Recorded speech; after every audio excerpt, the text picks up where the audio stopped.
Բարձով տված բնակարաններից քաղաքացիները 143%-ով շատ հարկ են վճարել բյուջե։ Սա արդյունքներից մեկն է, որ պետությունը ստացել է ֆիզիկական անձանց եկամուտների հայտարարագրման գործընթացից, տպավորիչ ցուցանիշներ է հրապարակել ՊԵԿ փոխնախագահը։ 23 թվականի արդյունքներով հավաքագրել էինք 4.5 միլիարդ դրամ եկամուտ, այս տարվա, այսինքն 24 թվականի հայտարարագրման արդյունքներով մենք հավաքագրել ենք 8.7 միլիարդ դրամի, այսինքն հայտարարագրվել է 8.7 միլիարդ դրամի հարկ, ինչը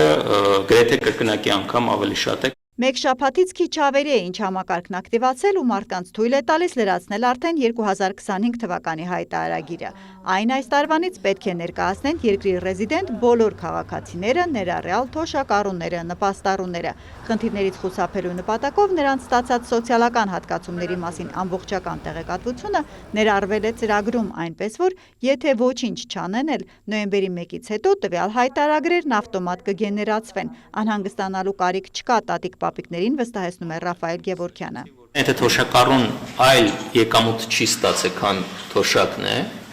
այսինքն օրինակ թոշակառու մեր հայրենակիցները չունեն անշարժ գույք, որը վարձակալությամբ են հանձնել եւ հանձնել են այլ ֆիզիկական անձի, եւ այսպիսով չկա հարկային գործակալ։ Նմանատիպ եթե դեպքեր չկան, այսինքն նա բացառապես ստացել է օրինակ թոշակ պետությունից, այդ տեղեկատվությունը արդեն իսկ նախալրացված է համակարգում եւ ըստ էության նրանք որևէ լրացուցիչ անելու բան չունեն, կգա վերջնաժամկետը, մենք այդ տեղեկատվությունը կհամբարենք ամբողջական եւ հանձնված կհամարենք ՊԵԿ-ին։ Հայտարարագիրն ինքնուրույն լրացնողներին ՊԵԿ-ից հիշեցնում են նվիրատվություն ստացած գումարը 300,000 դրամ կլինի 1 միլիոն թե դրանից ավելի Հայաստանում համարվում է չհարկվող եկամուտ, ծրագրում այն նշելու կարիք չկա, եթե իհարկե ոմանք չեն փորձում ֆրիլանս իրենց աշխատանքի դիմաց վարձատրությունը ներկայացնել որպես ամեն ամիս ստացվող նվեր գումար։ IT ոլորտում քիչ չեն արտասահմանյան կազմակերպությունների համար օնլայն փոխաշխատողները, այդ առումով հայտարարագրումը ստվերային շրջանառություն բացահայտել է, հետաքրքրվեցին լրագրողները։ Այս ամենը ստվերային եկամուտներ բացահայտելու եւ այլն հավելյալ ինչ-որ վարչարական գործիքական կիրառելու մասին չէ։ Ըստ Գևորգյանի հայտարարագրման միջոցով ՊԵԿ-ը նպատակ ունի քաղաքացիական նոր մշակույթ ձևավորել, անձին հնարավորություն է տալիս տեսնի ինքն ինչքան հարկ է վճարում երկրին։ Գործընթացից ի դեպ շատերը շահած են դուրս եկել, քանի որ պետությունը սոցիալական կրեդիտի տեսքով անցած տարի բավական կլորիկ գումար է բաշխել բնակչությանը։ Մենք տրամադրել ենք 5.8 միլիարդ դրամի սոցիալական կրեդիտ փոխհատուցում, դրա